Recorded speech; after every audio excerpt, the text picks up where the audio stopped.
നീ ഇതെവിടെ പോയത്? വേറെന്തെങ്കിലും ബുദ്ധിമുട്ട് തോന്നുന്നുണ്ടോ ഭാനു? ഇല്ല ഡോക്ടർ. ഇങ്ങനെയൊന്നും സംഭവിച്ചിട്ടില്ലെന്ന് വിചാരിച്ചാൽ മതിയെന്ന് ഞാൻ പറയില്ല. കാരണം എന്തെന്നറിയോ, ഭാനുവിനെ പോലെ ഇത്രയും മിടുക്കിയ ഒരു കുട്ടി ഇങ്ങനെയൊന്നും ചിന്തിക്കാനേ പാടില്ല.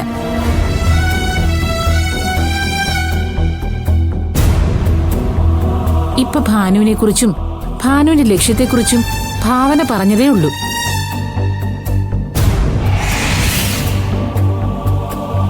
നമ്മുടെയൊക്കെ ജീവിതത്തിൽ നല്ലൊരു സന്തോഷം ഉണ്ടാവാൻ നമ്മൾ ഒരുപാട് കഷ്ടപ്പെടണം ഭാനു.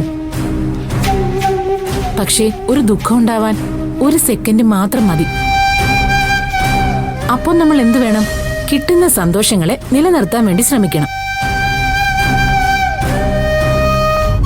നമ്മുടെ സന്തോഷത്തെ ഇല്ലാതാക്കാൻ വരുന്ന അതെന്ത് തന്നെ ആയാലും എന്നേക്കുമായി വലിച്ചെറിയണം.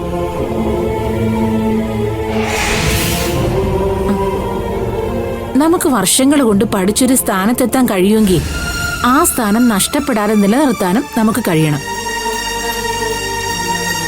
എന്താണ് നിന്റെ ലക്ഷ്യമെന്നും എന്തായിരുന്നു എന്റെ സ്വപ്നമെന്നും ഞാൻ ഡോക്ടറോട് പറഞ്ഞു. തെറ്റുകൾ ആർക്കും സംഭവിക്കും മോളെ.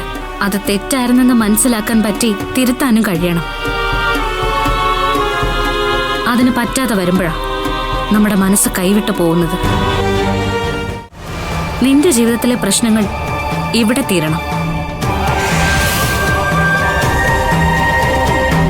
നിനക്കൊപ്പം എന്നും ഈ ചേച്ചി ഉണ്ടാവും.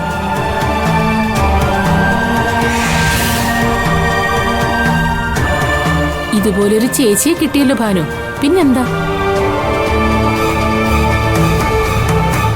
എല്ലാം ശരിയാവും, കേട്ടല്ലോ? അറിയാലോ, കഴിയുന്നതും ഒരു ക്ലാസ് പോലും മിസ് ചെയ്യാതെ നോക്കണം.